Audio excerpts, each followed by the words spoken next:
Iguodala to Curry, back to Iguodala, up for the lead. Blocked by James. Play with fire for so long. Start this, it's out. Who we got? Shot it low, bring it low in the house tonight. We gon' start this, it's out. We got James Brown in the house tonight. All right. Hello and welcome to the very first episode of the Delivering Sports Podcast, delivering to you today's modern sports news and analysis. I'm your host, Spencer Ostrowski, and today I'm going to be talking a little bit about myself, what the Delivering Sports Podcast is all about, and go right into today's content, in which I'll be running the NBA gauntlet and break down each team and say what I think their New Year's resolution should be. So let's get right into it. So a little bit about myself and the inspiration for the podcast. I am a delivery driver for Domino's, and I spend a lot of time in my car. So I don't listen to music.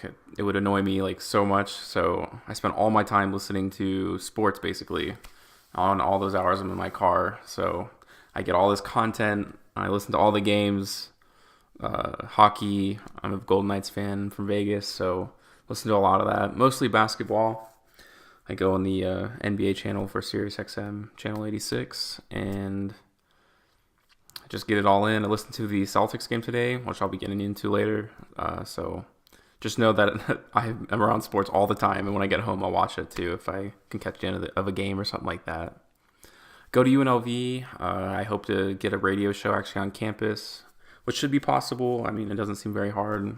So hopefully I can reach out to the 5 people who listen to the campus show. I'll be doing that once a week. Hopefully get a couple more fans that way. So it'll be fun. So as far as the podcast goes, and I guess the radio show, if it ever comes to that, I want it to be viewer-driven content. So I'll post things on Twitter, obviously. You guys can make comments about what things you want to see on the show, you want to hear. I'll put it on YouTube so people can comment that way. As far as YouTube goes, I'm going to try my best to put video to go along with my podcast. I know sometimes it's kind of boring just to stare at a picture on YouTube, and it's not really accessible as if it was on iTunes. Just listen to it on the go, because typically YouTube will stop playing the video or whatever if you like close your phone out. So I'll try to do content like that so you guys can watch it. I'm going to open up a SoundCloud. That way it is easier for you guys to view it and listen to it on the go. So try to get it out to you guys in any possible way. iTunes too, but I have to figure that out. I'm not a computer whiz, and I know you have to like submit it. So I don't know how easy that's going to be, but hopefully it is, because obviously that's a good way to get it out. Yeah, I mean, in a perfect world, I take calls in the future, but that'll be until I get people listening on a consistent basis. I'm assuming you do it through Twitter. I don't know. Hopefully someone can help me out that way. Maybe through school, maybe through the comments. And also people will have to listen to it live too, which is a difficult part considering I'm like no one's watching or listening. So, but yeah, I want to build a following, and it'd be really fun. So I kind of want to do my podcast. I want to call my followers the Faithful, and eventually do like shirts and stuff like that. So it'll be based off my Twitter followers, how many I have. So if you're like the 10th follower, you can be like, I was the Faithful 10th. And that'll be like a cool thing, because if the show gets big, like you'll see people like being the Faithful 1000. You're like, oh man, I was there in the beginning. Like you don't know nothing. So yeah, please guys, if this reaches to you somehow, please comment on Twitter, like start some debates. Everything's open. So yeah, I mean, I think it'd be really fun that way. That way people can get what they want out, because I know it's hard. I mean, on ESPN, you can yell and scream on Twitter with people, but it doesn't really count for anything. So here, there's like a voice you can hear, and I'll talk about it on my podcast. I'll probably have a segment every show like dedicated towards fans and what they had to say and things I thought were interesting and like different views. So I can represent you guys.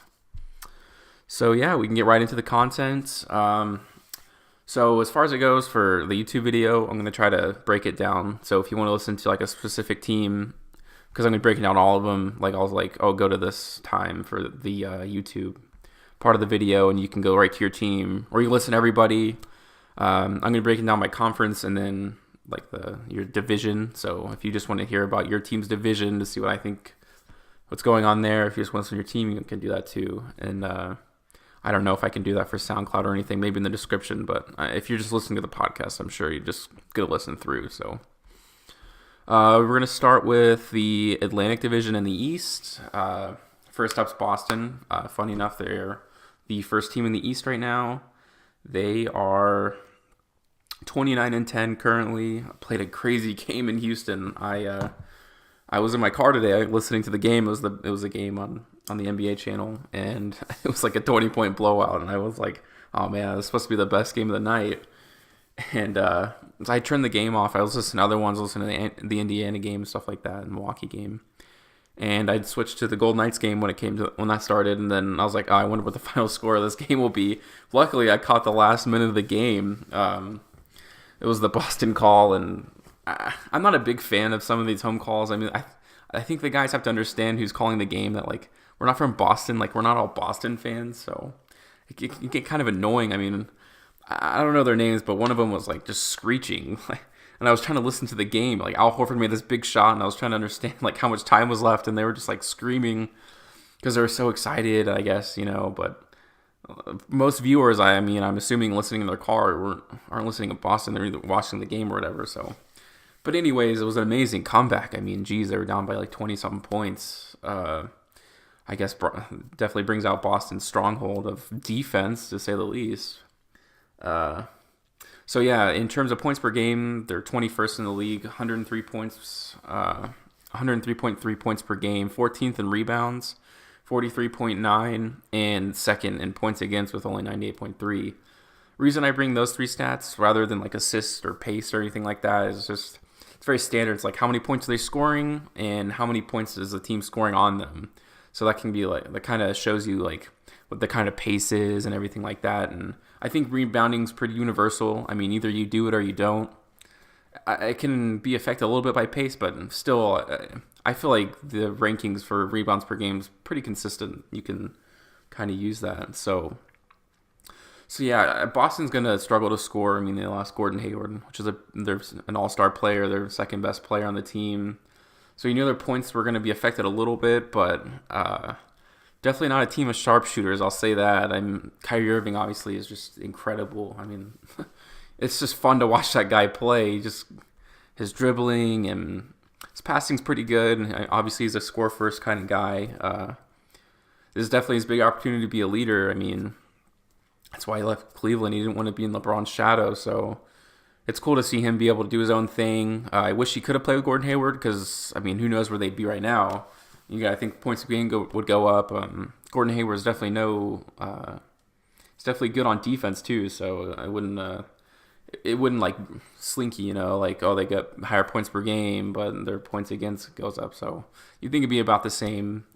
So we'll see that next year, I guess. Or if Kyrie leaves or not, but it really seems like he likes it in Boston. I think he's going to stay there a long time, maybe the rest of his career. I don't know how long his career is going to be. He always talks like, oh, I'm going to leave. But yeah, in terms of the rest of the team, you got Marcus Smart, which is a very important part of their team because he basically can guard any position on the court, barring some sort of like monster center like Hassan Whiteside or like a Porzingis or something like that. But he's like really athletic. He's a big guy. His scoring is obviously the weak part of his game, but that's developing too. I mean, that big game he had against Cleveland in the playoffs last year, where he buried them on that three. He was just so you can see that the potential's there, but obviously the main staple throughout his whole career is going to be his defense and his energy that he brings to the team. You got guys like Al Horford, who's scared of rebounds, but definitely probably his best year he's going to have in a long time. Shooting threes is a big part, stretching the floor. For Kyrie, who likes to go to the lane, obviously, you'd rather him go to the lane than shoot threes, even though he's good at them. Like his finishing at the rim is unbelievable. So that's definitely good for them. Kyrie has his little space to get away. He doesn't have to depend on feeding it the post Al Horford. So that's definitely one of the best parts that work with their team. Other than that, I mean, it's going to be hard. They lost most of their guys. Terry Rozier is out there sometimes. He's okay. just makes you wonder what would happen if they would have gone out for Paul George, because I mean that trade for Victor Oladipo at the time didn't seem like much. Obviously, it's a big deal now, and I'll get about that later. But you got to think that they could have given up for Paul George, like not that much. So you got to think maybe Gordon Hayward wouldn't be hurt. I mean, these are just what ifs, but I mean the defense that Brad Stevens put into this team, and they're just the way they play. It's just crazy how fast they gelled. It's incredible. I mean, that they're first in the East. I certainly didn't predict it. I had put them in the 3rd seed or the 4th seed because I thought it'd take some time, but very impressive what they're doing. The only thing I'm scared about is they're 21st in the NBA in scoring. Sometimes it's hard to keep that hard defensive efficiency when the points are coming on the other end. It can be frustrating. Brad Stevens, he's putting it together, but over the long haul, it can be hard. I think if baskets aren't falling the other way to have that same intensity all the time. Still, it's incredible what they're doing. Brad Stevens is probably leading candidate for Coach of the Year right now, in my mind at least. Okay, we're gonna go right on to Toronto, the Raptors. I don't know what you're going to say about them. 4th in the league in points per game, 110.6. 19th in rebounding, which is definitely a weak point, 42.5. And defense is pretty good, 10th points against, 102.9. They are sitting 2nd in the East right now. Started out really slow. Kyle Lowry he was looking shaky, and he's still having those shaky nights. Usually he's really good in the regular season. I don't know what's going on. A lot of new players, I guess. A lot of young talent, very, very young. They're a very young team. So it's impressive that they're 2nd and that they've actually recovered from where they started in the season. But, it just feels like the same old song and dance for that team. They'll do well in the regular season, and then Kyle Lowry and DeMar DeRozan forget how to play basketball in the playoffs. So they're going to do well in the regular season, but I mean, every fan in Toronto has got to have that in the back of their mind is like, okay, like is this the year? Like, they went for Ibaka, which was a good move. Defense, offense. I mean, the guy's really good still, but it didn't matter last year in the playoffs. So they played LeBron, and he embarrassed them. So it's fun to watch him. They score a lot of points. DeMar DeRozan, if only he had a 3-point shot, I mean, who knows what he could be, but he's an incredible player. Like I said, Ibaka, Valanciunas is good too. Good on the post, pretty good mid-range shot. He's just weak, it definitely hurts the rebound, you can tell. I don't know if you guys saw, but he had that little push on Russell Westbrook. I mean, geez. Barely put his arms out. Doesn't seem like he's tough up against anybody. Still a very skilled player. Like I said, it's just going to go as far as they take themselves. Kyle Lowry, DeMar DeRozan. It's down to those two, and they just haven't performed yet in the playoffs yet, in their career pretty much. Enough to threaten an NBA Finals, which is obviously what they're going for. And they're sticking with Kyle Lowry and DeMar DeRozan, so those two are going to have to be the ones if they're going to do it. Next is the New York Knicks, a very interesting team to say the least. They got rid of Carmelo in the offseason, which was the best thing to do. It just wasn't working out, obviously. It's kind of sad to see him go. He loves playing there, and I love watching him play, but it was time to move on, and he's off doing his thing, and I'll talk about that later, but so they're just dominant at home. They just don't lose at home. They feed off the crowd. It's really nice. Let's see, their home record is 15-6. But the big tail of the season, obviously, for them is 2-12. So they're sitting 9th in the East right now, on the outside looking in. And I don't know what to say. It's just they go outside their home, and I think their 2 wins were in Brooklyn. So I mean, it's basically another home game. As soon as they go out of New York, it's a mess. Which I guess is good if you're a New York Knicks fan, if you're in New York, because you can go watch them play and you go see them win. But they had high expectations this year. They went after Tim Hardaway Jr.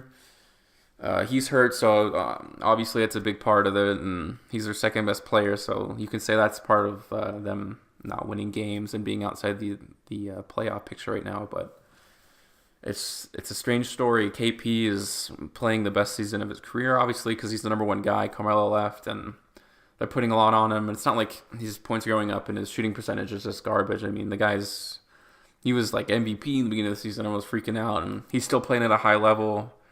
Guys are starting to double team him now, so it's not helping him at all. But they're 19th in points per game, 103.6, 11th in rebounds, 44.3, and 11th in points against, which 103.2. So I think rebounds is 44.3. I don't know. I think I mixed those two up, but yeah. So they're kind of middle of the pack when it comes to those things. Points per game obviously is going to be affected because of Tim Hardaway. I mean, you can't really blame him too much for that. But like I said, the story of the season has been the away games. And really, it seems like their season flipped in that comeback that Cleveland had against them in the Garden. It seems like everything after that has kind of affected them mentally, and they just can't shake that bug on the road. So big potential for the team. I don't know what they're going to do with Enes Kanter. He's obviously been a really big part of their team on Christmas. He had like a 30-20 game. It's just hard because he doesn't play this modern style of basketball, which everyone's looking for, the three ball. He's a master in the post. He's really good at rebounding, but they got to move KP to the 5, in my opinion. When it comes to the future, they can't play him at the 4. He's too big, and it'd be such a mismatch for all those 5s in the league because he's just so fast and athletic, and he's getting stronger, which is, he'll have to get a little stronger in the offseason, obviously. But I mean, you can see a real difference. He's really starting to bully guys now, and he's hitting shots, and I wish he would shoot more threes.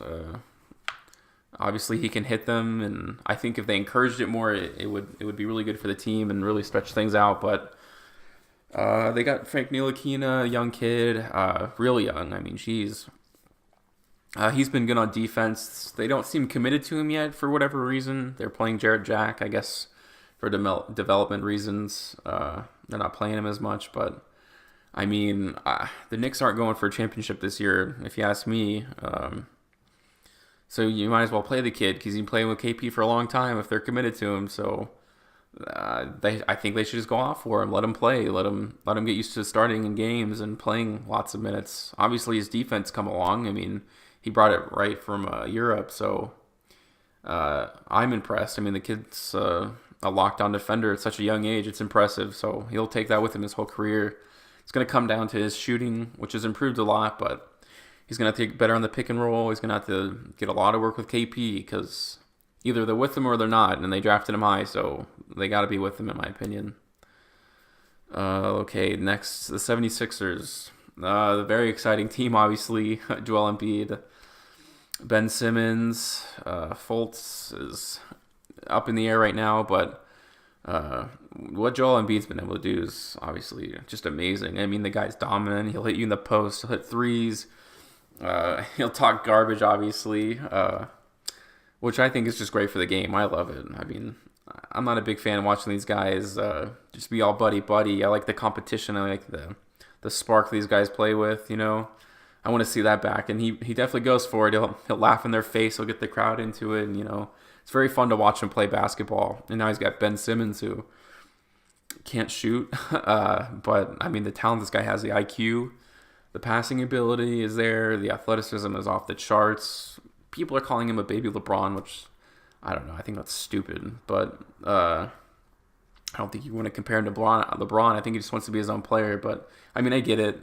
It's the passing as a big man, but I think they're committed to playing him at point guard right now, which is like a weird thing. It seems like they're actually like starting him at the 1, which I think is just, I guess, like a Magic Johnson more type of player than LeBron.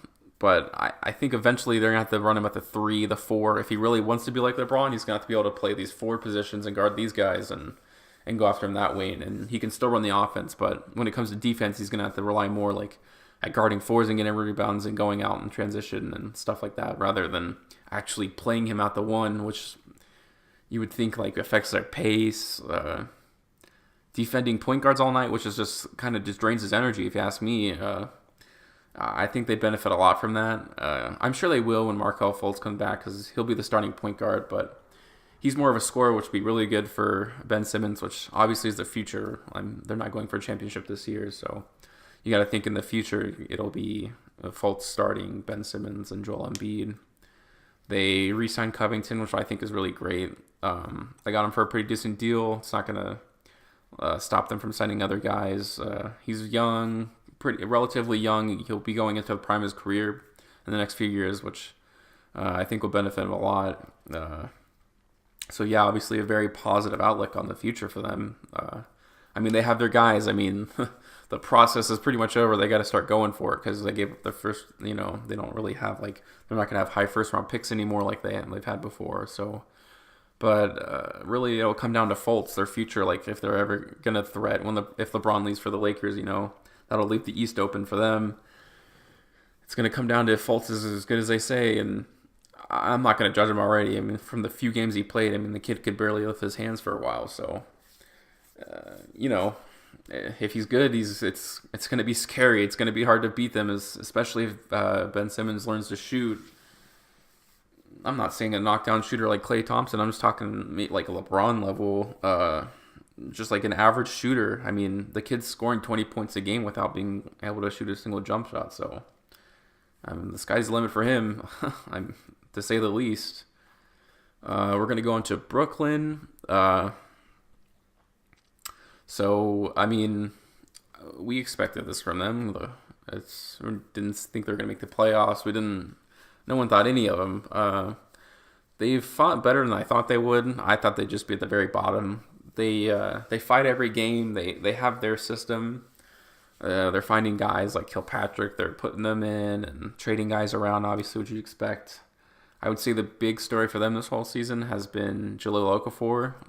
You know, giving him a chance. They traded Booker away for him.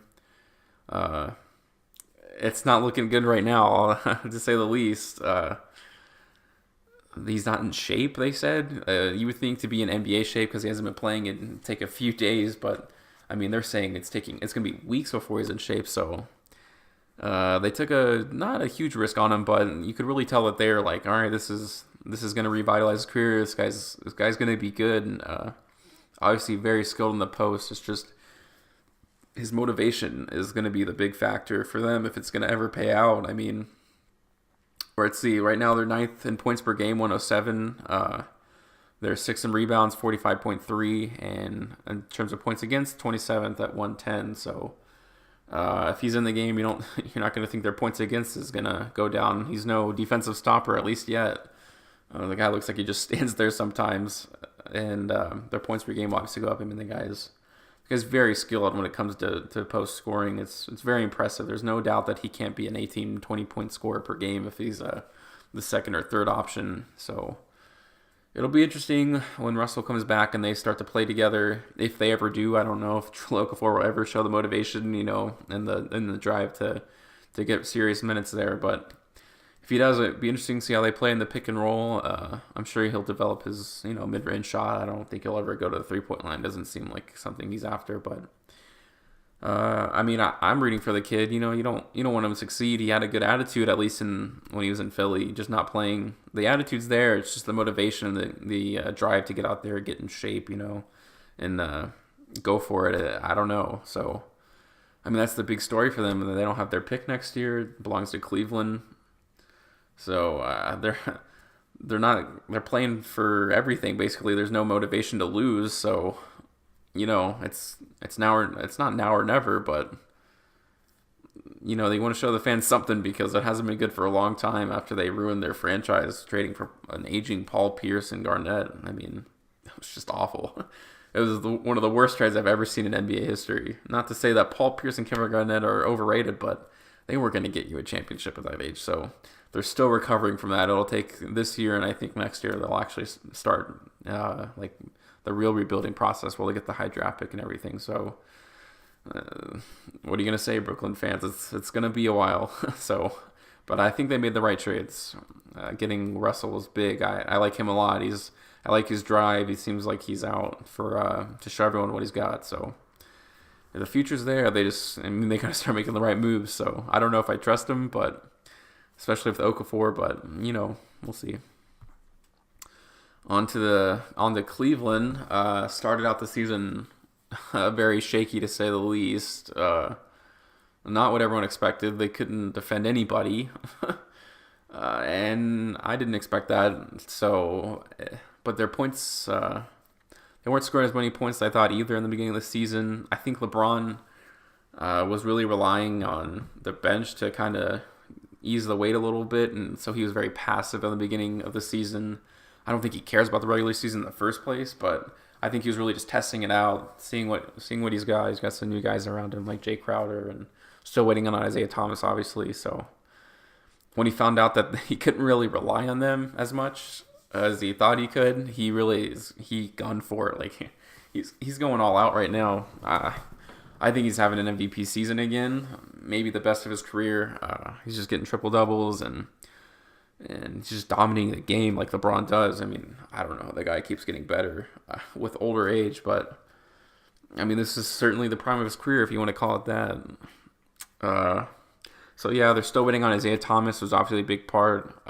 Right now, they're sitting 5th in points per game with 110.3.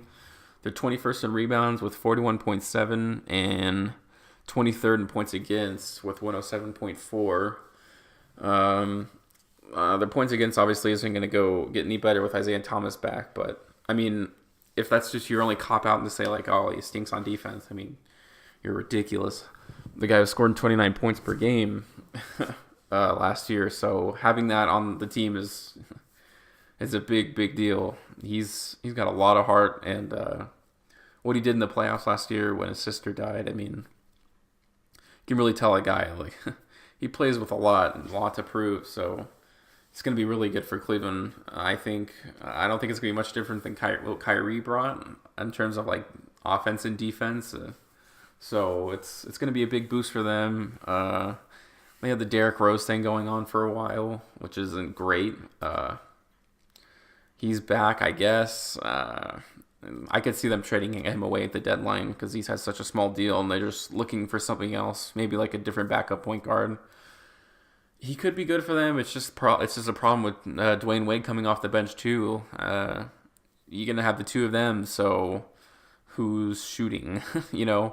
Both those guys individually are good scorers, but playing together, it's gonna clog up the lane, and so that creates a problem, especially if Jay Crowder's coming off the bench who can shoot threes, but it certainly isn't. It's certainly not what you need, to really open up the lanes for the two of them, especially all at once. So I don't know what they're going to do there. They thought Dwayne Wade was going to be starting. I know a lot of them didn't even want Dwayne Wade on the team. So Dwayne Wade's been really good off the bench. Their bench has actually been gelling a lot better. Jeff Green's been coming off and giving them a good boost. And so, yeah, I don't know what they're going to do with Derrick Rose. He's still talented, I guess, just a big liability on defense. He's going to attack the lane. I just think he needs to be in a bench situation where he's surrounded by all shooters, and they can't really provide that with him with Jeff Green and Jay Crowder and Dwayne Wade. It's just not how it's set up. So, yeah, I don't know. So I don't know what they're going to do with him. They have to play him pretty much, I guess, but I could see him being traded away. It wouldn't be that hard, I don't think.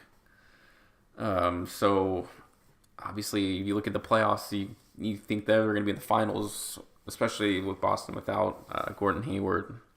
If they did have him, it'd be a different story, but it looks like Cleveland, the way they're playing right now, I mean, they've won majority of their games the past 20. If they're going to go in the finals again and face the Warriors, it's just, I don't see them beating them. I mean, they don't play good enough defense, and that's something you got to do against the Warriors, to say the least. I never count out LeBron, but like I said, you look at last year, I don't see them having a chance. Maybe taking it to 6 games this year. The roster is a little improved, but that's about it. That's what I see for that. Moving on, we have Detroit. Right now sitting 22nd points per game, 102.4. 18th in rebounding was actually surprising to me at 42.5, and 8th in points against with 101.6. The way I think about this team is they've been very impressive this year. Definitely above and beyond what we thought they would be. They're 4th right now in the East at 19-15. There's just a problem with the way they're built. They have Andre Drummond, who is a very good rebounder, very dominant, but I mean, the guy hasn't spent any time developing his game. And I'm not talking about 3-pointers. He doesn't have to shoot 3-pointers. I don't think. I'm just talking like a real post game, like a mid-range shot maybe. So, I mean, they're all in on him. It's basically build the team around him. They brought in Reggie Jackson, who's going to be hurt for a while, which is going to definitely affect them. Ishmith will be starting, but it's just like your core guys are, Andre Drummond and Reggie Jackson, and I guess now Avery Bradley is very good. But I mean, is that the core is going to bring you, to the finals? No, I mean, not to me. Each of those guys individually are talented, but they're going to end up demanding too much money to where you're going to be able to get all these free agents, which Detroit obviously is not a big free agent destination. So I don't know what's up with the future of this team, but I just think they're committed to the wrong guys. Maybe if they're willing to take a pay cut, you can go after that. Obviously, the Avery Bradley trade was great for them. I mean, Avery Bradley's awesome. Defense, 3-point shooting, he'll give it to you all. So that's a good trade, but this team's just always going to be limited by the way they're built. They're not very deep either, so we'll see. I'm still impressed this year. We'll see how Ishmith does in the starting lineup. Very fast, very talented. I like him. It's going to be hard for them, obviously, to keep the 4th spot in the East that way, but we'll see. All right, moving on to the Bucks. They made a good trade. I like the Eric Bledsoe trade. They had Malcolm Brogdon, but I think they really needed that extra kind of star player. Right now, 14th in points per game, 105.1, and 30th in rebounding, 38.5, which is not good, obviously. You want to be better at that, especially if you're trying to threaten in the East. You want to give these teams extra chances in the playoffs. But yeah, I like the way they have another scorer in Eric Bledsoe. I think that was a pretty big problem for the half set, the half court sets they have. Giannis is obviously amazing. But a lot of his game comes in transition and quick things. You don't really set up your offense around him. He's not a 3-point shooter. You don't really know what his game is in terms of the half court. So it was good for them. I like that trade. Obviously, Malcolm Brogdon's still there. He's still very good. Very, very talented 3-point shooter. It's very impressive. They got Chris Middleton. He's a good scorer, too. They lost Greg Monroe, obviously, which is going to hurt their rebounding. So they're going to have to fill the void there pretty much. I mean, but yeah. Obviously, Jabari Parker got hurt, which is a very, very big part of their team.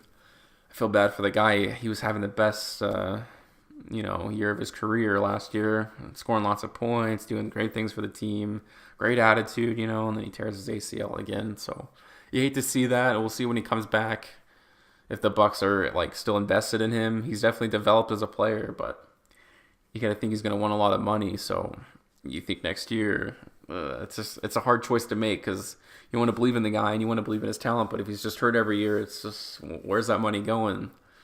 So that'll be really interesting to see. In terms of the playoffs, obviously they'll be up there. It's gonna go as far as Giannis takes him, and the kid's uber talented. But like I said, when the game's close and it comes down to the wire, what kind of play are you gonna call for him? He has the post up, I guess. It's just his jump shot's not as developed, and obviously I could imagine how hard it is for him to shoot, how lanky his arms are. So, and he's still so young, so it'll come along.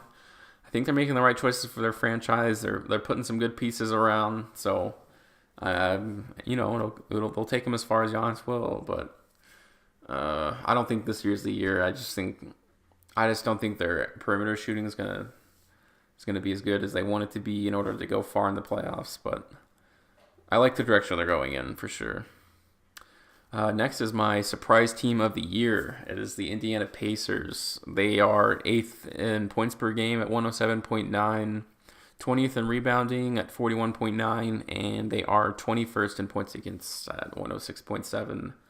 I thought they would be at the very bottom. I didn't think much of Victor Oladipo. I didn't think much of their roster.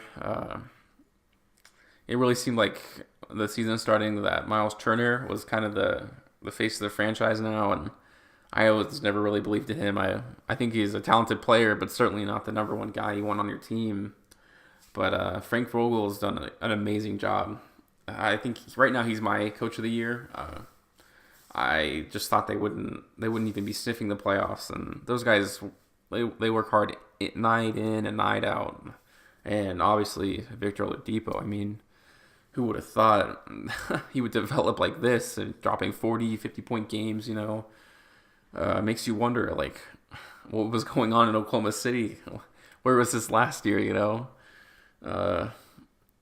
It's just, and they got Sabonis too, who's playing so much better. So you got to think, was it Westbrook? Was it the system in Oklahoma City? But you just got to think that season goes differently if Victor Oladipo's playing like this. I guess now it's different because he's the number one guy in the team, but I mean, it's just his efficiencies what I'm really going after here. He's really taken this team and leading it. I don't know. It's very surprising. I just never suspected it. Got good pieces around him. Miles Turner, Thaddeus Young's okay. Got some shooters, and Darren Collison's pretty good. He's always been a pretty good player, perimeter shooting. But Frank Vogel's just done a good job of gelling them together and finding a system that works best for them, like a very efficient system, getting the most out of his players. Because obviously they're not the most talented roster in the NBA, but they work hard. You'd like to get their defense a little stricter, but you think maybe that'll come along as time goes on, as they gel together a little more. But in terms of their offense, it's very impressive what he's been able to do. And really rally behind Victor Oladipo. I mean, in my opinion, he's going to be their guy for a while now. So, I'm not going for a championship this year, obviously, but building very good blocks. I like Miles Turner a lot, very athletic. He's not afraid of the three ball, which is really nice, which they're going to need. And obviously, on the defensive side, he's been very good. So, the future is bright for them. It's very exciting, obviously, to see what they can do, and it's fun to watch them. And they score a lot of points, and they go out there and they work hard. So it's fun. Chicago up next, 28th in points per game, 99.7, 9th in rebounding, 44.9, and 18th in points against, 105.8. Start off the season very bad, obviously. I mean, no one expected much from any of them. I mean, they're pretty much performing how we thought. Although, I'll just say, when that Jimmy Butler trade happened on draft day, everyone was like freaking out, like, oh man, they gave up nothing. Like, I mean, they gave up everything. They got nothing in return. And I was just looking around like, what are you talking about? I thought a lot of it depended on Chris Dunn's play. If he played well, then, I mean, geez, it didn't look like such a bad trade to me, especially for a team that's rebuilding. The last thing you want is to have a superstar and just have him waste his prime years because you can't put pieces around him yet because you're rebuilding. So Chris Dunn's been awesome. First a young player, and his minutes have been going up and up. He's doing it all: assists, rebounds, points. I mean, the kid plays with a lot of energy too. If you watch him play, he looks like he's really into everything, and he's not afraid of the big moments. He'll take big shots. Made a big one against the Knicks. And Zach LaVine hasn't even come back yet. So now surprisingly, they have a better record than the Lakers now. So it's not like it's a dark times for Chicago right now, actually. Marketing, obviously, big part of the team. Young guy, good perimeter shooter, very athletic. Just, he's not really in control of his body yet. I mean, the kid's like 20 years old, so no one would expect that from him. It's fun to watch them play, The future for them is bright. They have no money, like, going to anybody, so they can do whatever they want with the roster. If they don't want to keep Zach LaVine, I think they will. I like the idea of Chris Dunn and Zach LaVine playing together with Marketing. I think eventually he's gonna have to play the 5. That's just the way the NBA is going. With the stretch 4. Right now he's playing power forward, but I think he's just too big. He's gonna have to eventually go to the 5, which I think will greatly benefit them. But that's down the road. They'll probably get another good pick this year. Who knows? I mean, there's lots of talent in this year's draft. They'll probably go for a good forward. So yeah, I mean, Chicago fans should be happy right now. This is the best outlook they've had in a long time since the peak Derrick Rose years. We'll move on. We got Washington next. 12th in points per game, 105.6. 16th in rebounding, 43.3. And 12th in points against at 103.9. Definitely the disappointing team of the year, I guess you could say. You really think of them like... You would think they'd be, I don't know, 4th seed, maybe challenging for the 3rd seed even. Right now, they're 6th in the East at 19 and 16. It just seems like they really play down to their competition. They lost to Brooklyn by a lot the other day, and then they'll go and beat a team the next day, a good team the next day. Team's going to go as far as Bradley Beal and John Wall take him. John Wall's never improved his perimeter shooting much throughout his career. Not enough to be noticeable and to like truly respect his like 3-game or something like that. He's obviously just tremendous talent. On the fast break is so fast, and the way he controls the ball, though his passing has always been great. They've never really been able to build a team around Bradley Beal and John Wall. They gave Otto Porter just a max deal. I don't know how you go from ambitions of having Kevin Durant to giving Otto Porter a max deal, but I think that's just the crux of their franchise, and it's gonna be for the next 3 years. John Wall and Bradley Beal are entering the primes of their career pretty much.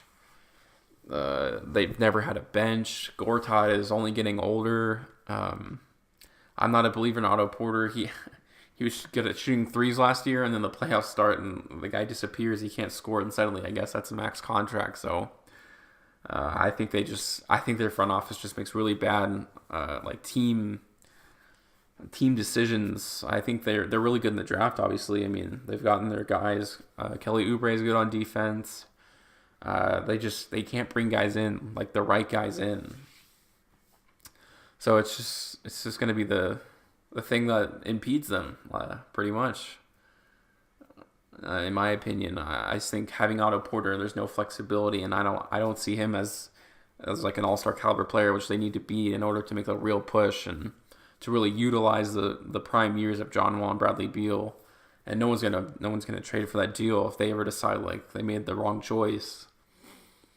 So I'm not a big fan of them. I met John Wall at the summer league a long time ago in Bradley Beal's rookie year, and the guy wouldn't even look. He was signing, quote unquote, like books and stuff like that, but he wouldn't even look at us, and he just had like a rude like demeanor about him. You know, if you don't want to interact with people, that's fine. Like, we don't care. But don't like invite us over and just act like a total like jerk about it. I don't know. I just have a weird thing with them, but other than that, like I said, you know, the way I broke down the team, I'm not a big fan of the future. I don't think they're going to win a finals. They didn't keep the door open for like another star player, and now they can. There's no flexibility, and especially when Gortat ends up going, I mean, that's going to be any time now. It just doesn't look good. I don't think they built their roster like in the right way. We are on to Miami. 26 in points per game, 100.3. 24th in rebounding, 41.2 per game, and 7th in points against, 101.6. Miami's fun to watch. It's just the crux is always going to be that they don't have a true all-star in their team.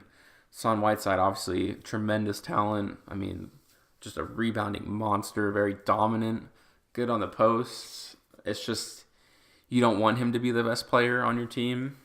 You want him to be like the second or third guy on your team, and I mean all their monies and like their role players. And I'm not saying they're bad. It's just, it's hard to really challenge in the East without an all-star, or challenge anywhere. I mean, if you have finals aspirations. So I like the energy they play with. I like the guys they have around. It's just like Kelly Olynyk and, you know, all these guys, but it's just hard when you don't have that guy to look to, really, you know. Money's eventually going to be freed up for them, you know. It's just they got to get that star, because the team around is great. It's like ready for a star. They just have to go get it, and they have to free up the cap space, because it's not easy right now. I would love to see him with a star player. I don't know if it's going to happen, but that's pretty much where they're at right now. Just a middle of the pack team, and they're going to make the playoffs like pretty much every year, for the foreseeable future. It's just, how far is it going to take them? That's just what it's always going to be. Next, we have Charlotte, 17th in points per game, 104.2, second in rebounds, 46.7, and 20th in points against. Very disappointing. They went out and they got Dwight Howard, who's having, the best season in his career in a long, long time. It's just, there's nothing else. I mean, Kemba Walker is great. I think he's awesome. I just don't think they committed enough to him. I don't think they really see him as the franchise player, so it's just a mediocre roster every year where they just get some guys, some role players, but I think they kind of went for it this year maybe by getting Dwight Howard. I can't really tell you. I don't know. It's just kind of like a wishy-washy move. I think they're grateful he's having the season he's having, but it's just not translating to wins. There's just no one else there to like really go for it. I mean, they got Michael K. Gilchrist and like Frank Kaminsky. Like, it's just not going to take you very far. Michael Jordan's done a terrible job with the team. I think they're just gonna clear house. Like Kemba Walker, I don't see him staying. They haven't really been faithful to him in the terms of getting him players around him. Batum was a pretty good acquisition, but I mean, it's just you need another driving force in there to really challenge anybody. But they just haven't done it. I think they're just getting ready to rebuild again. Rebuild, quote unquote. I mean, that's what's been going on forever. Basically, it feels like so. It's rough. It's rough going, in my opinion. They're going to lose Kemba Walker. Obviously, Dwight Howard's going to be leaving. He's not going to spend the rest of his career there. And they're just going to look through the draft and try to go from there, pretty much. So that's what they got. Next is Orlando, 16th in points per game, 104.8, 22nd in rebounds, 41.5, and 28th in points against at 110.8. Oh man. Started out the season great. They were first in the East for a while. Obviously, that wasn't going to last. No one thought so. But certainly I thought they'd be in the playoffs. But, I mean, everything just crashed and burned. I mean, in the beginning of the season, you had Vucevic. He was just dominating 25 points per game, just getting rebounds. Gordon was the most improved player of the year, just really going after it, looking good at the 4, which is what they really need him to be. Evan Fournier, big time scorer. Peyton was playing defense, and man, it's looked so bad recently. They can't score. They're not playing defense, losing to anybody and everybody. They drafted Jonathan Isaac, who just doesn't look like he's wants to play. I don't know. He's out there. He's not shooting. He definitely has a size advantage and like a shooting advantage, but I don't know. The guy's so timid, They gotta excite him. They gotta do something for him because they drafted him to be, quote unquote, the next Kevin Durant, this next big guy. But that is not working out. I don't know. It seems like they have a decent roster. It looks like there's guys there like that can do something, and you saw what it could be in the beginning of the year. But I mean, it's not looking good. I don't know. I don't know how you can clean house. I don't know what you're going to get for guys like Vucevic, for Evan Fournier. You're not going to get much. You're not going to get big first-round picks to rebuild. So they got Jonathan Simmons. Like, you could tell, like, this roster is built for going for something, going for a playoff spot, being the best you can be. It's just not good. So their front office is going to have to decide what they want to do, or they might just have to wait it out till all these guys' contracts expire and just rebuild. I don't know. Very disappointing though. Very disappointing indeed. Now we have Atlanta, 18th in points per game, 104.1, 28th in rebounds, 39.8, 24th in points against, 108.4. We knew what this team was going to be. The worst team in the NBA. It's consensus. It's no surprise. They cleaned house. They're rebuilding. It's very straightforward. They have Dennis Schroeder. I'm a big fan of him. I think he plays with a lot of passion, a lot of heart. Very talented player. I guess the biggest part of this question of the season is if they build around him, or if he's just going to be like a role player. I I don't know if he's worth building around. I don't know if he's that all-star guy. So yeah, it's just gonna be a while. I mean, I have no problem with the way their franchise is built. They don't have anybody. There's no real money tied to anybody. They'll get probably the first pick in the draft, first or second pick in the draft. They'll get Bagley or Luka, Trae Young. They'll get someone to really like revitalize the franchise, and they'll move forward from there. So until they make any other major moves, there's not much to say about them because there's just nothing there right now. Okay, now we're going to the Western Conference. First up is the T-Wolves. They are 6th in points per game, 108.6, 23rd in rebounds, 41.5, and 22nd in points against at 106.8. I mean, I don't know. What are you going to say? They have a lot of talent on their team, a ton of talent. For whatever reason, Thib thinks every game's a playoff game. He takes it too seriously when they should say you play every game like a playoff game. He plays these guys to the ground. I mean, you want to talk about ruining people's careers. I mean, just look at him in Chicago. Derrick Rose, Luol Deng. Poor Taj Gibson thought he could finally get away from Thib probably, and now he's playing 30, 40 minutes a game again. It's very exciting. They're a very exciting team to watch. I mean, in theory, that they got Cat, they got Jimmy Butler, just real big talent there. They brought in Jeff Teague, which I think was a great move. Really, really great move. He's not a guy who's going to demand the ball, or he's just someone who can run the offense and score when he needs to, and give the ball to the guys who really need the ball. So, and they have Andrew Wiggins, obviously. Verdict's still out with him. He's definitely a scorer, you can see that, but is he anything past that? Is he going to be a big playmaker for them in the future? They certainly gave him the money to be one, not just to be a scorer, to be like someone in the franchise who they really want to go after and keep for a long time. I mean, one of the better rosters in the NBA, minus the bench, and when the playoffs come around, they'll be playing a lot of minutes, and they'll be used to it, but he's got to worry about the future of these guys' career. I mean, he's going to drive them to the ground. Jimmy Butler obviously been playing a lot of minutes for a long time for him. Saw what happened to Derrick Rose. I mean, he plays a very explosive game, so you expect injuries, but I mean, you got to think like, what would happen if he didn't play so many minutes? Would he still be relatively what he was at that MVP season? I was joking around. They played an overtime game, and Karl Anthony Towns fouled out, and I said he probably running suicides after the game because he didn't get as many minutes as Jimmy Butler and Jamal Crawford and all of them. So you got to worry there. It could be a big injury. The roster's there. The sky's the limit for them. I mean, quite literally. I mean, you got an all-star, a big-time all-star in Jimmy Butler and Karl Anthony Towns to lead the franchise. Karl Anthony Towns just got to learn to play defense. I mean, the guy just is so bad. He really just stands there. Brings a lot to the offense, obviously. 3-point shooting, post play, just fast, quick. I mean, there's no way Five's going to be able to run with him. So they're all in, championship aspirations.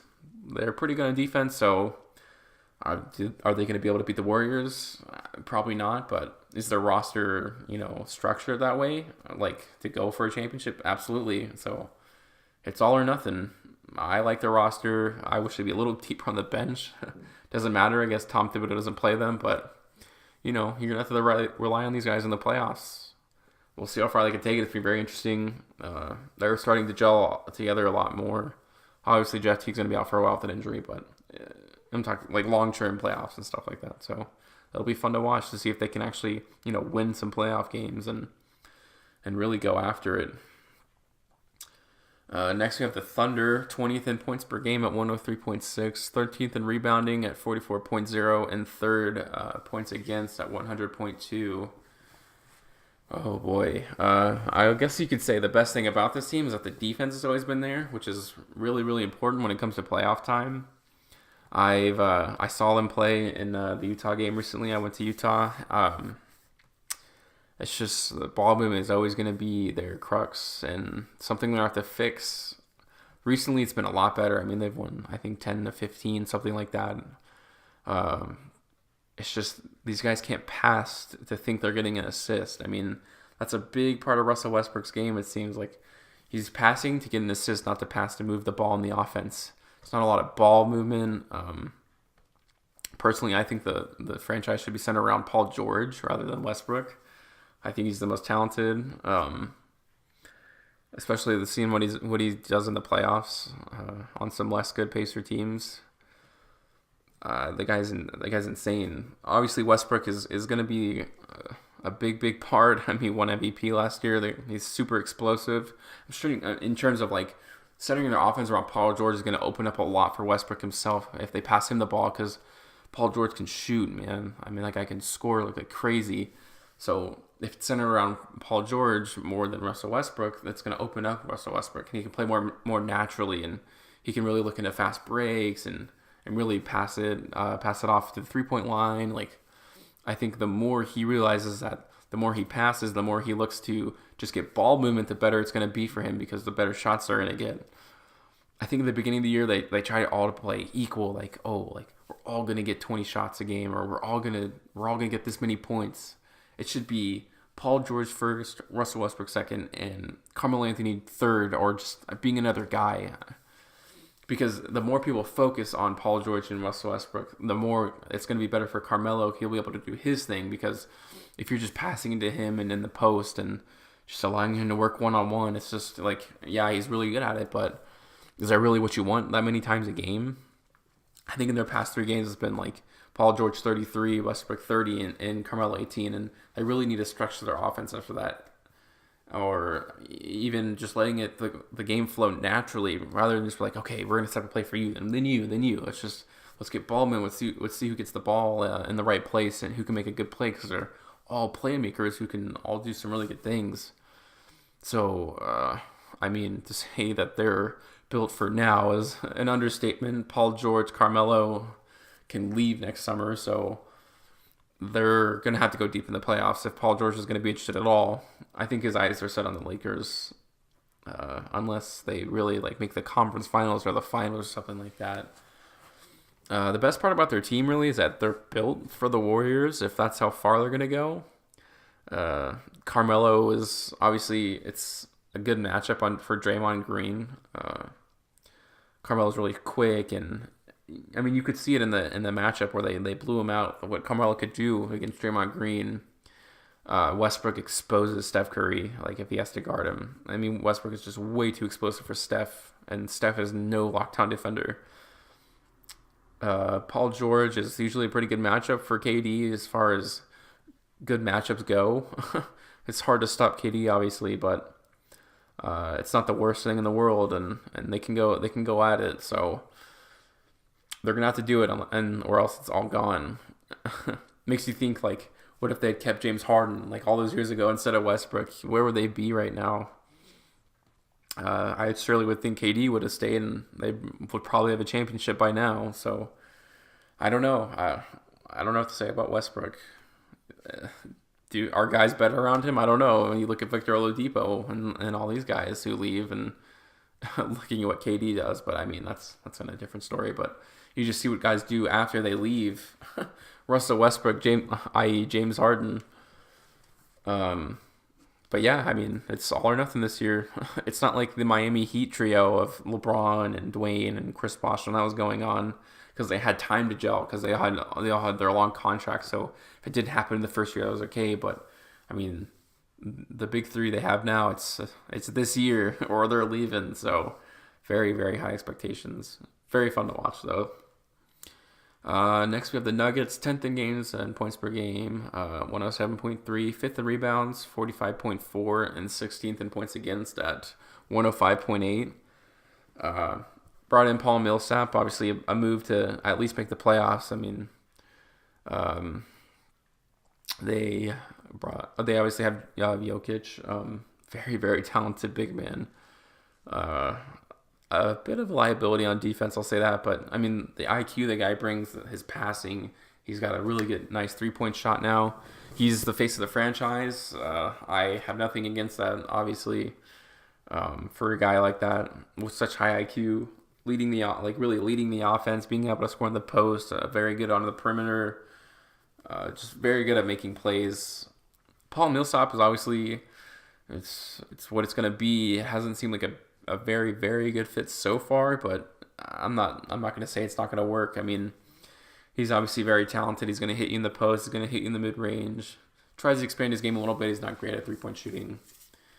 It was always just a move to push them into the playoffs. They've been on the outside looking in, like very very close for a long time. So they'll make it this year. Paul Millsap's going to come back eventually from his injury. Jamal Murray, I'm a big fan of. The guy can really score. Looks like they're trying to convert him more to a point guard, which I think is just a disaster. Like, not a disaster, but you're not really going to get what you get out of him unless you allow him to move off ball more and allow his shot to open up. Because I mean, the kid's a knockdown shooter, and I think he could be, I mean, a real big scorer in the NBA if they allow him to work in his own game, not what they want him to be. A lot of talent around him, obviously. Shooters, and Moutier is pretty good. He brings a lot of energy. He's kind of been stuck in his career in terms of like developing and not, but I mean, they have guys around who are gonna benefit the franchise, and they'll make the playoffs. We'll see what they do. They're gonna want to stay away from the 7th and 8th seed, obviously, and avoid playing the Warriors and the Rockets. But we'll see if they're able to do that, and maybe get into the second round or whatever. So it'll be fun to watch. Next we have Portland, 23rd in points per game at 102, 8th in rebounds at 44.9, 4th in points against 100.3. It's another one of those franchises where it's just like you got your two guys, you got Damian Lillard and CJ McCollum, and they're great. I mean, they're amazing every night, scoring how many points they want really.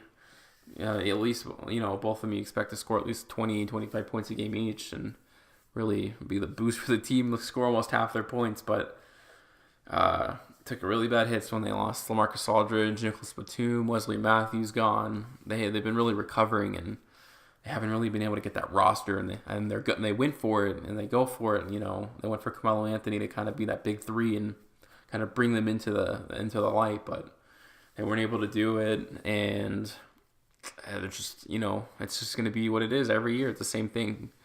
CJ and Damian going after it, making the playoffs pretty much. They have the same roster every year, give or take. They just don't have that third guy, the guy to take them over the top and really compete in the Western Conference. And it's just, it's going to waste the prime years of Damian and CJ. That's, that's what it's going to come down to unless they can make a trade or get someone in free agency. That's about what it is. They're not going to get the good draft pick. They're always going to be like a fringe, playoff team. They're always going to be the 7th, 8th seed, and it's not going to be able to get some real big talent, early talent in the draft. So yeah, I mean, that's about it for the team, Next is Utah, 25th in points per game at 101.1, 26th in rebounding at 40.4, 6th in points against 101.6. It seemed like other people had bigger expectations for them coming into the season. I was not one of those people. I didn't know who Donovan Mitchell was, and obviously the kid's been amazing. I saw him in Utah. I mean, the kid's crazy athletic. He can shoot. He's a playmaker. So you like what they're doing there. You have Rudy Gobert, who gets injured a lot, but I mean, when he's on the floor, it's just like a different team. I wasn't a big fan. Obviously, they lost Gordon Hayward. I mean, looking at it now, you would have thought, like, what if he would have stayed? What if he could have played with Donovan Mitchell? Like, what would that team be? But, I mean, we'll never know. They brought in Ricky Rubio. He seems to be, like, a good part of the team and also a bad part of the team, because there'll be parts of a game where they'll get close and they'll be like, all right, it's time for that sub to bring him in and really put him over the top, and it's like, and it's Ricky Rubio. A good passer, but always going to be challenged by his shooting. It's just like, I don't know. It's just, you don't really feel like you can really have him in your starting lineup and feel good in the future. Like, no matter who you have surrounding him, because he's always going to have that problem with shooting. And in the beginning of the season, he's like, oh, I was hitting threes. Like, I didn't see it lasting, and it really hasn't. I don't know. I guess he was supposed to be brought in to have Gordon Hayward stay, but I don't know. I don't really like the way their roster is built outside of Donovan Mitchell and Rudy Gobert. Very strong defense. I like the coach a lot. They're just going to be searching for the pieces, looking for that third guy, that third guy who's going to be able to be a star. They have Rodney Hood, very good. Lyles or Giles, I think it's Lyles. Very good at shooting threes. And they always bring in guys like Cephalosha, like kind of bottom tier, like good role players. So, the roster isn't awful, but they're just going to be looking for that piece, to really complement Donovan Mitchell in terms of like playmaking and scoring. They'll have a pretty decent pick this year. They're going to be outside of the playoffs most likely. Maybe have like a top 10 pick, and maybe they'll strike gold again. And that's what it'll come down to that pretty much. They have a good system, so it's like a Kroger brand and San Antonio system, like with good defense. It'll come down to the player quality that they get. Okay, going on to Golden State. First in points per game, obviously, 114.9. 7th in rebounding, 45.1. And 13th in points per against at 104.5. I'm just not going to spend a lot of time talking about Golden State. We all know what they are. 4 all-star players, pretty much entering their prime. Amazing ball movement. They rebound. They play defense, like good team defense. They have bench players, yada, yada, yada. They're going to win the finals this year. In my mind, I try to ignore their existence. It's not fun to me watching a team blow them out, like blow every team they play out by like 30 points, 20 points. It's exciting to watch them lose, but you just know like when they lose, it's like, okay, like they lost, but they're not going to lose in the playoffs. My prediction, they'll win the finals in under 20 games. Houston might be able to take one if they play them. Cleveland, maybe a couple. They've improved this year, but what you're going to get with Golden State, the best team in the NBA, the best roster like maybe ever assembled. It's just it is what it is. They're gonna win the finals. So I try to enjoy the rest of the NBA more than I enjoy watching them just run through everybody.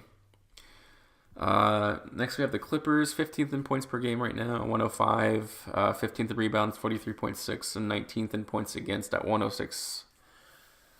Oh boy. I had a lot of people tell me that they were going to be a playoff team. I never thought that I thought they'd be one of the worst in the NBA. A lot of it has to do with injuries, but it's just like you expect that. So when I had thought like, oh, where would they be in the future? It's like, Blake Griffin's going to get hurt. They're missing Chris Paul. The roster wasn't really the way the roster is built right now. It's just a bunch of guys that Doc Rivers likes, and with Blake Griffin being the best player on your team, which isn't an awful thing. The guy's very skilled, but the more pressure you put on him to be the best player, and the more you give him the ball, the more risk you have of him being injured. And when he comes back from injury, I don't know. I expect him to get injured again at some point this year. He's been injured his whole pretty much throughout his whole career when it comes to the playoffs and everything like that. And especially in the playoffs when you expect more playing time, more energy, it's something it's going to happen. So I don't doubt his talent. He's amazing. He's athletic.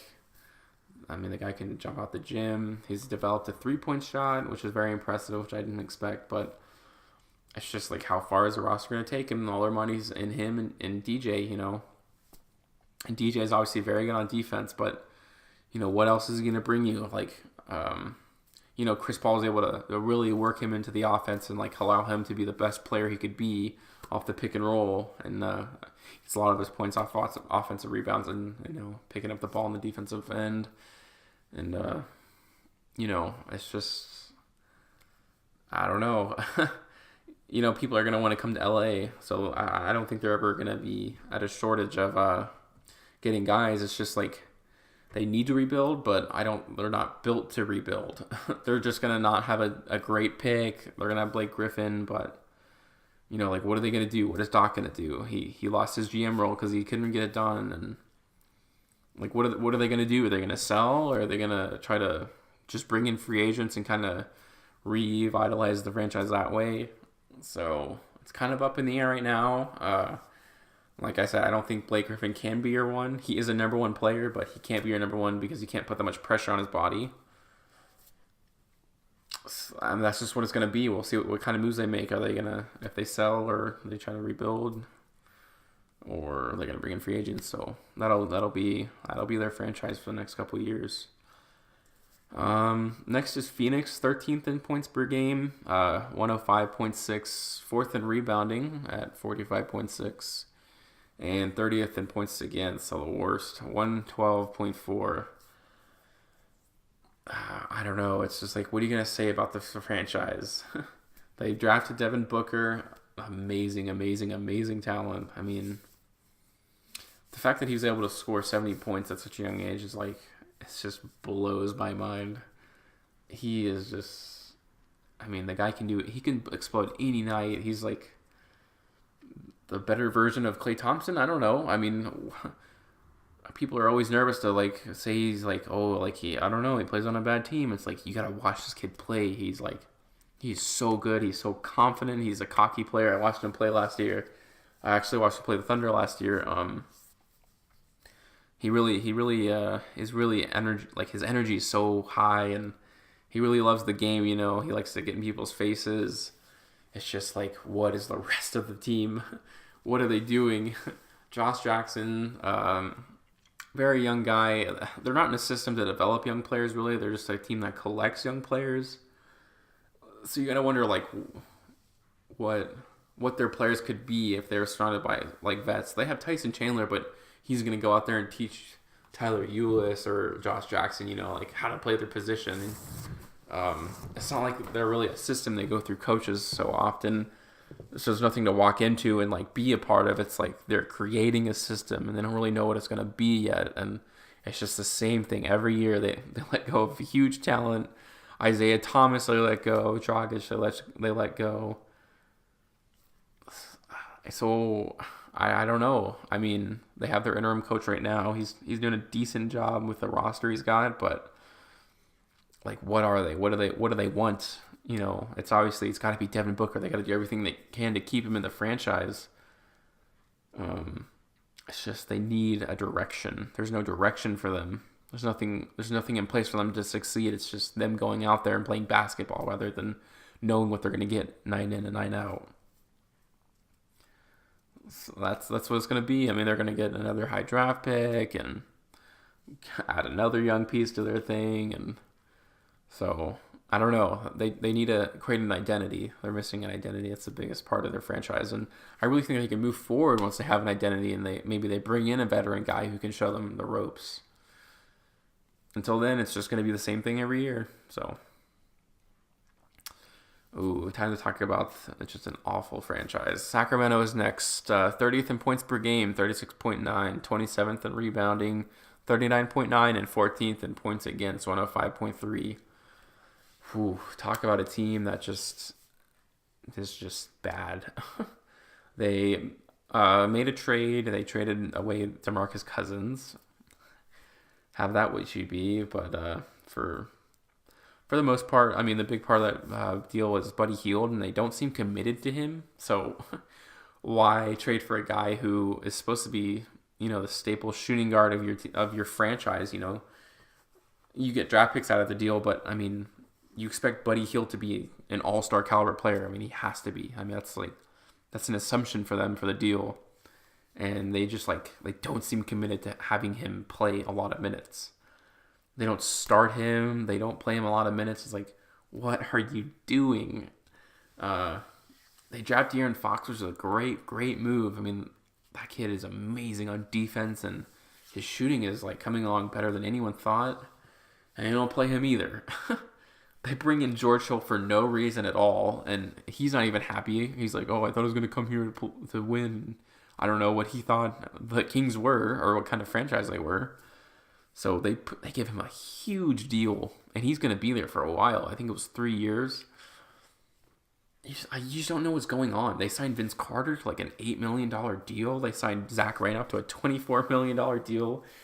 So, excuse me. So, like, you bring in veteran talent for, like, way too much money, and then you don't even try to develop your young talent. You're, like, committed to vets, and I don't know. It's crazy to watch them play. Like, they have interesting talent, they have interesting ideas, but, like, there's, like, no system there. It's just like it's like the Wild West of the NBA. So their franchise is screwed. I don't know. I don't trust their offense to make any good decisions at all. Like, you have to be committed to De'Aaron Fox and Buddy Hield. Like, that has to be the staple of your franchise, and they aren't. So it just makes no sense, and they're not going to go anywhere until they do. So I don't know. That's it. That's their whole franchise. Next is the Lakers, 11th in points per game at 106.3, third in rebounding, 46.6, and 26 in points against at 109.8. I like Luke Walton. I think he's really trying to create a culture there. It doesn't seem like he really gets the whole coaching thing sometimes, though. I don't know. They had that TV game. They played the 70s, or the Knicks, excuse me, and he didn't know they had a foul to give. He didn't tell his guys to fouls when there was no time left on the clock. So it seems like he has lapses in coaching decisions, but like he understands like the direction of the franchise, which is very important. Man, you can spend a whole show talking about Lonzo Ball and all that going on, but I don't know. People are leaving. I mean, I'll talk about that at a different time, but just talking about him as a player, like on the court playing, I think people were so quick to write him off for no reason. I mean, the kid had so much pressure on him coming into the NBA. I mean, like the summer league games that he played in were like the number one thing watched on TV. Was like insane. I mean, there's so much pressure on him. Like, think about the pressure that his dad puts on him. The kid's played pretty good. He's getting the youngest player to have a triple-double ever, and people are still calling him a bust. The shooting will come along. In terms of like development of your NBA game, it's got to be the easiest. His IQ is off the charts. The way he is able to pass the ball on the fast break and really set up the offense is something that's like impossible to teach, basically, or learn like over time. It's just like something that you don't see happen. Like people come to the NBA and like that's their IQ. Like, that's what it's gonna max out at. That's what they can do. So I think he has the assets that you are most important, and the things that you can't really teach. You could teach him to score. He's gonna be fine. I mean, most likely they're gonna want him to change his shot, and even though recently it's been coming on more than you would think. And if you're gonna say he's a bum, I mean, compare him to Draymond Green's offensive stats, And if you're gonna be like, oh, his usage is so much more, so it doesn't count. They're like 2% difference. Him and Draymond Green have 2% difference, and their stats are pretty similar. So I think we can relax with all the comparisons, Magic Johnson and all that stuff like that. But I certainly think he can come into something big and be a big time NBA player and be a big time starting point guard. In terms of the rest of the roster, it's pretty good, actually, because it's very flexible. I don't think they're going to stick with Brook Lopez unless he stays for a cheap deal. I'm not saying that he's bad, but it just doesn't seem what the direction they're going in. They got Caltavius Caldwell-Pope. He's only on a one-year deal, and he stinks. He's just awful. So they're going to get rid of him. Luol Deng's deal, I'm sure, is coming up soon. They'll either trade or just wait for him to go away. Jordan Clarkson, very talented scorer. Yeah, that's what he'll max out to be in his career. A good scorer, which is good. He's just not going to be the guy to set up your offense, but they don't need him to anymore. And obviously the big story of their season has been Kyle Kuzma.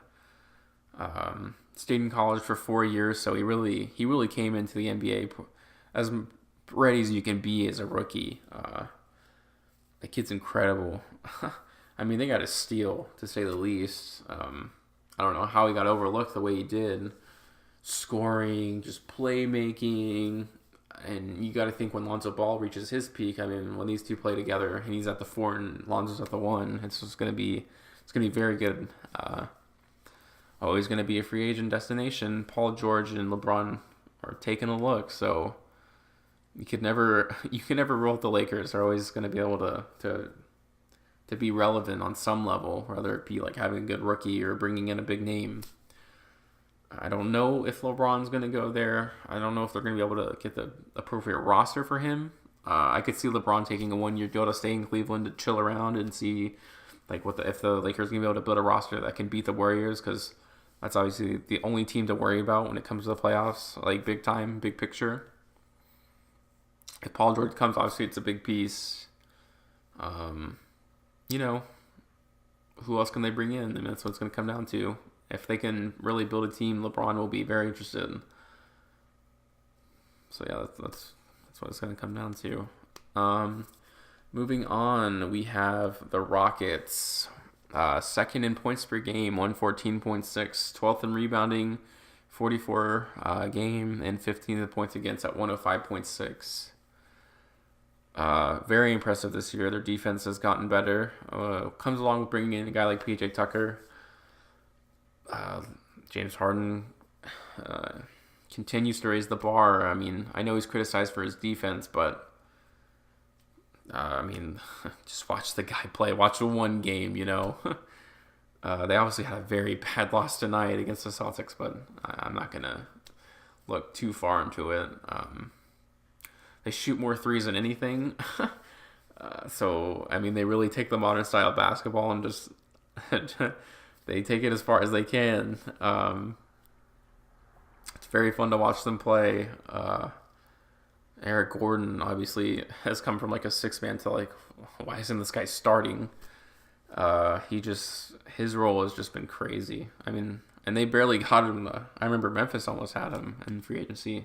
So you got to think, like, where would the Rockets be right now if they didn't have Eric Gordon? They brought in Chris Paul. A lot of people thought it wouldn't work. I was always on board for it. I think that James Harden isn't a natural point guard. No matter what you say, he had the most turnovers in one season ever as a starting point guard. So I think he's perfectly fine as being a 2 again. And when I say 2, I don't mean like the second best player. I just mean playing as a shooting guard, moving off the ball, getting the ball in better positions. I mean, that's what Chris Paul's there for, right? And obviously they can split minutes, and Chris Paul can play, and then James Harden will play by himself. But I have no problem with Chris Paul running this offense. James Harden is going to be perfectly fine getting the ball, like moving off ball and getting good looks.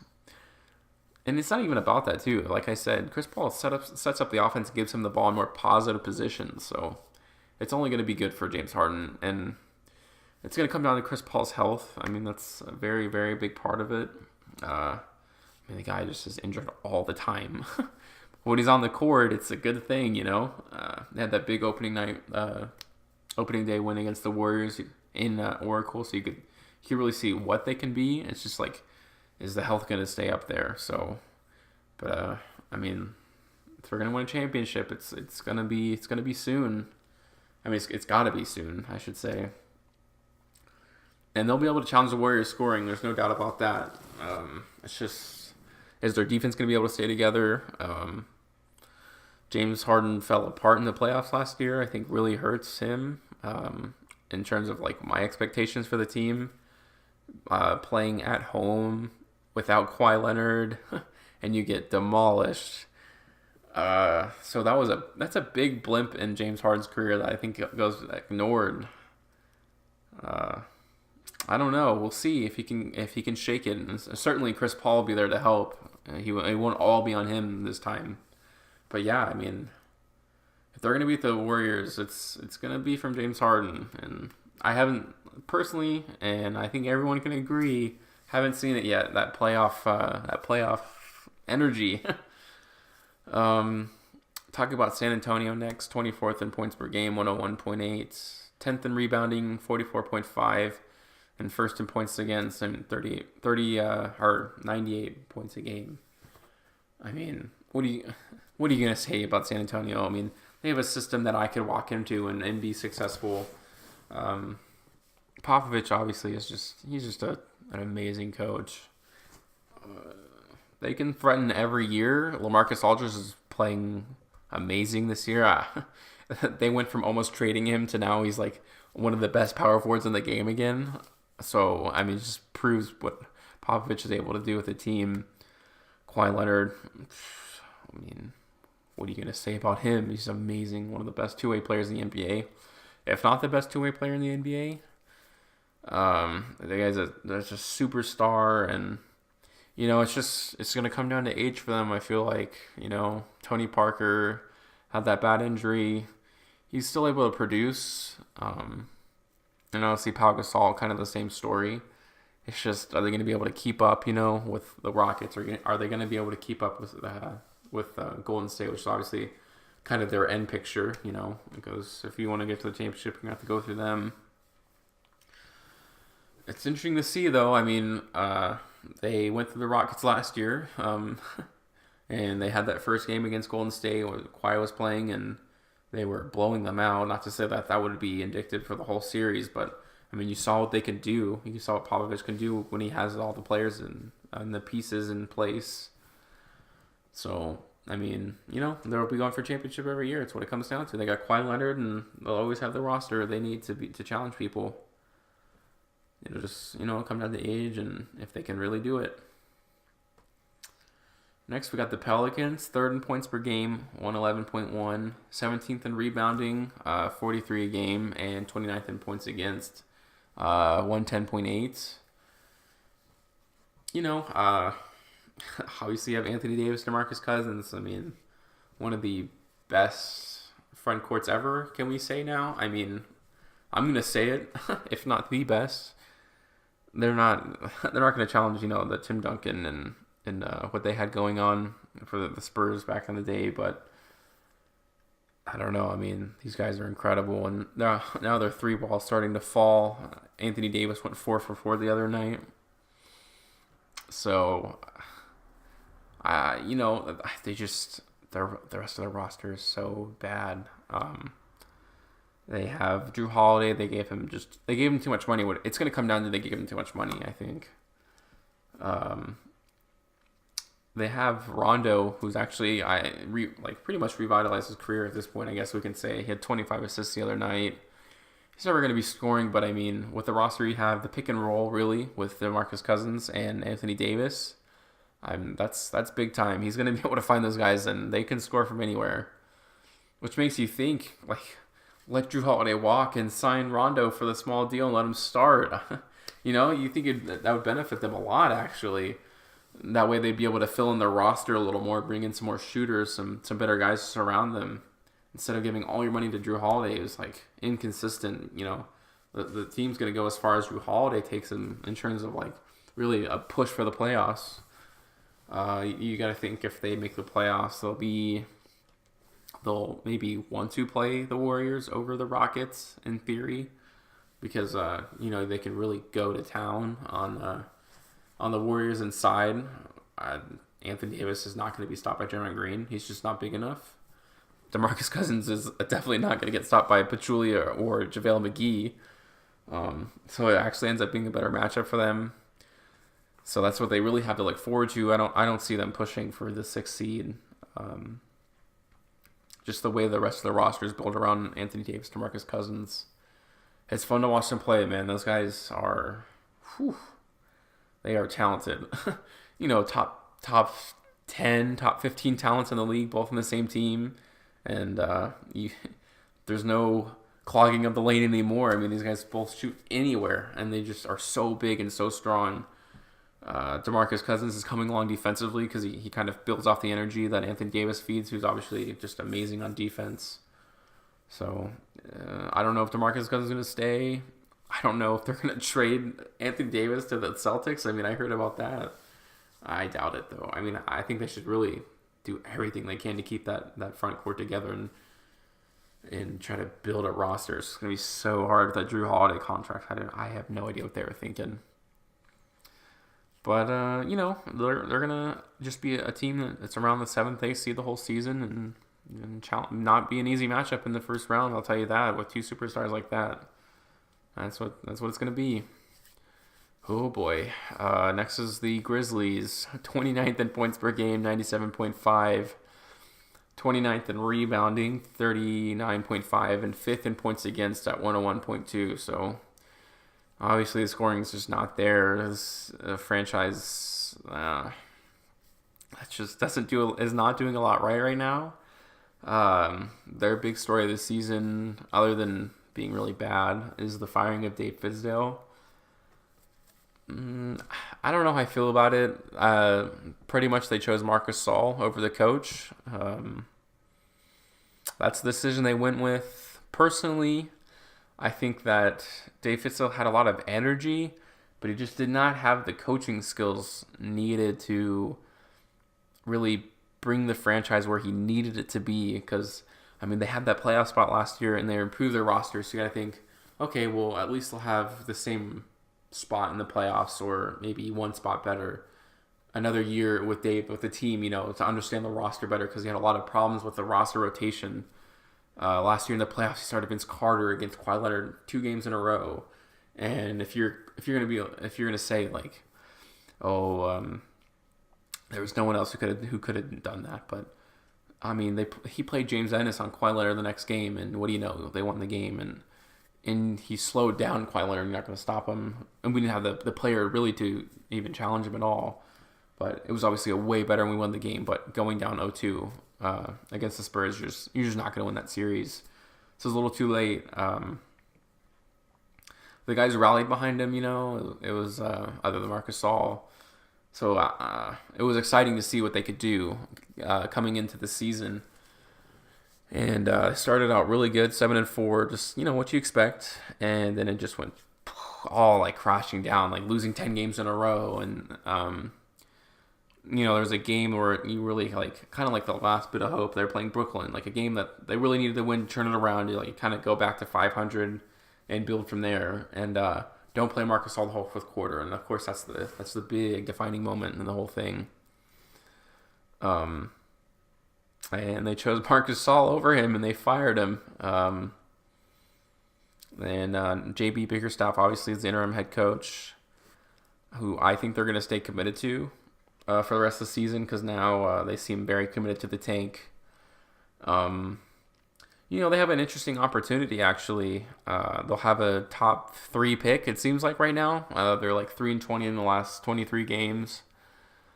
So they'll have a top 3 pick, and obviously, Marcus Saul's out there. He's definitely interested in trades, getting on a better team. He's playing, he's maybe on the bottom side of the peak of his career. Still definitely playing at a high level, one of the best centers in the NBA still. No one, I think, is doubting that.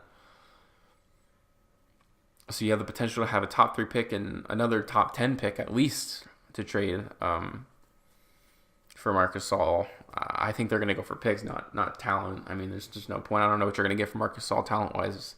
I see it as picks. So in the beginning of the season, they really had that interesting idea of Cleveland going for Marcus Saul for that Brooklyn pick. But Brooklyn's playing like just good enough to where it's not like Marcus Saul level asset. I don't know who else would be willing to trade for him. A Dallas team maybe, who seems to be addicted to getting big talent on their roster. And then they have Dennis Smith and everything like that. And I'll talk about that in like 2 seconds. But it's just dark times. But they have a rare opportunity to get 2 top 10 picks and really rebrand the franchise and kind of have success again for another 10 years, which they were really good at doing. They made the playoffs 7 years in a row, I believe it was.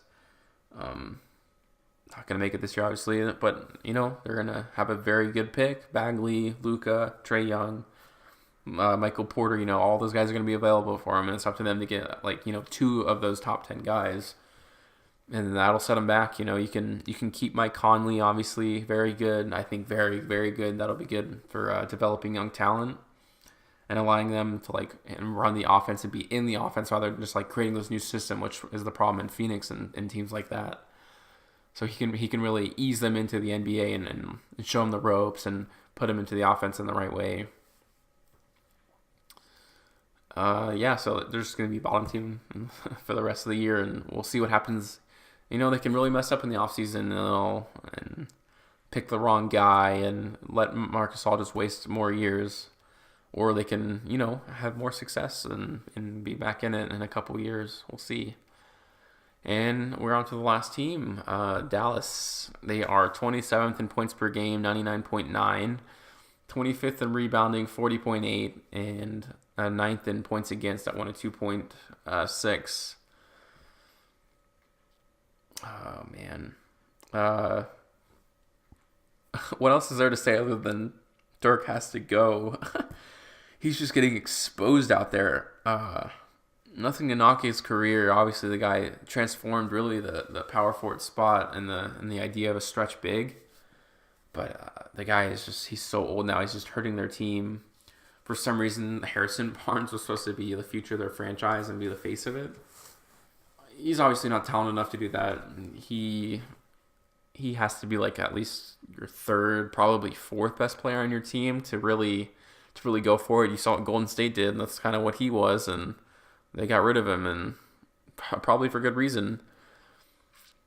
So they drafted Dennis Smith in the draft. He's been pretty good. Very athletic, a lot of talent, pretty raw in terms of like being able to run an offense. Really like a Derrick Rose-esque player, you know.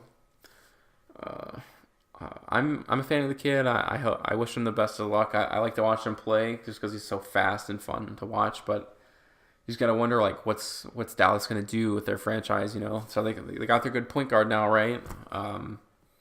What's past that? They have Wesley Matthews. He's not in your future. You know, Dirk's got to retire. Harrison Barnes has got to go. So when you strip all away, you're stripping more and more away. So like their roster is like not much of anything, you know. They're gonna have another big pick. You know, they're gonna be going after Luka. They're gonna be going after Bagley, after Trae Young. So you know, it's kind of an Atlanta situation for the most part.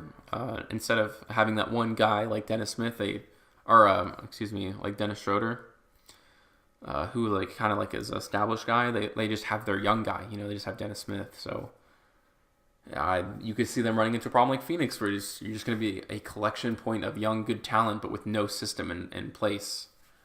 So that's definitely going to be their problem. And you know, Dirk's not going to foster young talent. And they gave Nerlens Noel. Luckily, they escaped a bullet almost. They were going to give him a huge deal, and he didn't take it, kind of betting on himself to get a bigger contract. And, you know, he can't be in the future of their plans, in my opinion. He's just not skilled enough. I don't think his athleticism ever is going to catch up.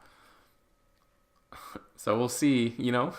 I don't know. It's not like they have a system in place that's going to be there and that is always going to be there for their young talent. They're going to have to develop that. They're going to have to develop an identity. Do they want to be a running gun team? Do they want to pound it down low? Do they, you know, well, they're going to have to create that, or else it's just going to be a loop for a long, long time. So yeah, thanks for listening, everybody. I hope you enjoyed. Please, I'm going to post this on Twitter, like I said, and YouTube. Hit the comments. Tell me what you think. What you want to see different next time. What maybe something going on in the news and other sports. Obviously, I'm going to have different topics everywhere. So it's like, hey, like next time you should talk about this, or this is what I thought about what you said, or, you know, anything. And, you know, like I said, once I get some more followers, we'll go live, and that way I can get some callers, and we'll have a good time. And so, yeah, thanks to the faithful, you know, and I'll see you guys next time.